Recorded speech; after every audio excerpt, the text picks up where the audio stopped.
Ole amasain YouTube hianin ka channel la in lukhanin Nicolas Fanai Station Street Magic ka channel in lukhanin hey magic tutorial te kan lamna dance video te le street magic show te chi sang sang funny videos te omta he mi ka playlist sign in lutanga playlist pa ngai tak ka siam ve kai street magic playlist te magic tutorial and reveal mizo version chanchin poi mole vlogs funny scenes like videos mobile legend chungchang video ka upload te magic tutorial te card magic me dancing stage magic rope magic coins magic hai playlist uluk de win ka da ve ka inen du zong ka playlist atang hianin in lo osam takai lo en theina an karon soi masani ye Jibai level ko le YouTube pa Nicolas Fanai ko le leta tuna chuanin magic tutorial and reveal episode continue wanga chuanin tuna chuanin card trick a tutorial ko ron silang chunga pakhat chuanin card khela chak ngei dan kha tuna e karon perform sang chunga ma se a trick ro chu ko sil lawang chunga next episode ta emo giveaway ang pon kanai mai thaya kha chu hurin silanga chuanin a tutorial le pe ka chuanin shui magic lampang rob magic kan clear bogdonia ole tun magic tutorial and reveal episode ta hi chon how to pick up chicks card trick karon zerti rong chunga mai chen an lo ma aron vir chok che che bo ro ka masa chu te ka pod vir na chok em lo tutorial ni wang tu na ka ti kan lo pota spectators te kai duber pakat thang ro kan ti ta hi lo thang ta ni for example so na ye 9 o'clock till 9 ni so na till 9 hi akara kan data so ni ka ti kan kat ta ni so kan kat le so kan pho le ta ni so ta hian ka thi awa hian atlang hi rual de win te kan siama so ni chung kan da le hian an kat kha trial 9 ani ta chung kha trial 9 kha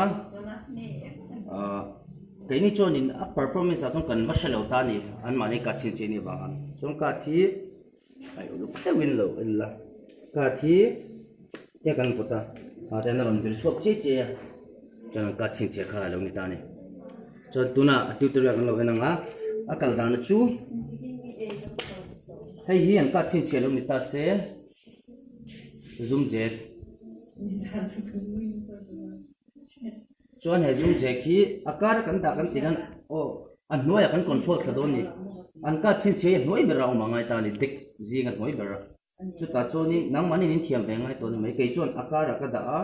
chuan kha ta tang khan tian noi bera ti he ka control hal me tian noi bera ka da ngala an ka chin che chuan in kan ko khan noi bera kha ti tel lawin a chung lam pang chau kan pho ta je chu he noi bera ka thaum da nga mizo pa pho ti me la tiang kan pho pon tiang a noi ber tel lo na chung lam pang song kan pho me chuan in riffle shuffle kan ti che kan a noi ber an ka thi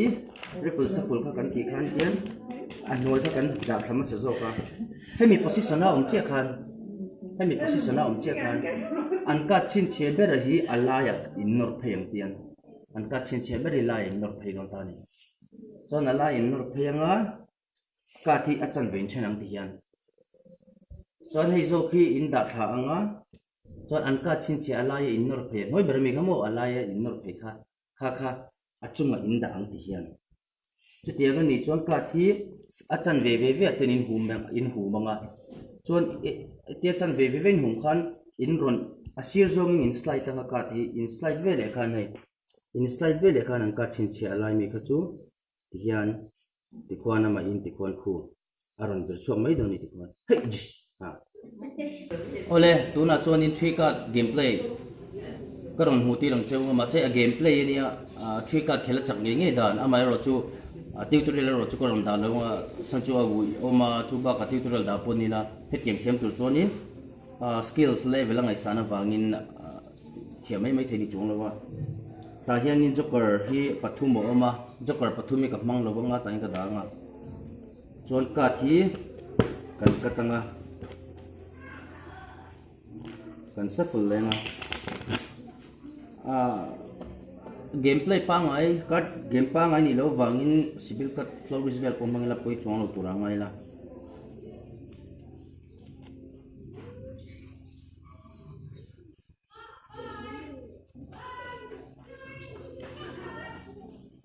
successful lenga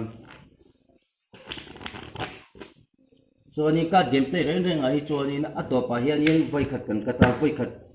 kan kat to nu hi chong kan phuat to lowa a fair em mani voi khati kan kat kher thina chon pathumin kan lo khelta ni for example a heta khelpi pam ta pakhat heta kaima ni thum hei three card deal ni ta kan thadau tanga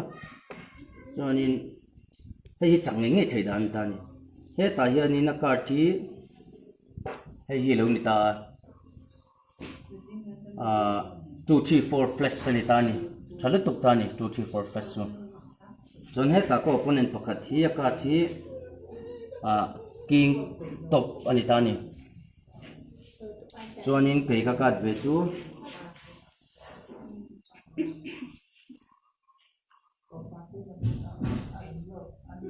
extra anitani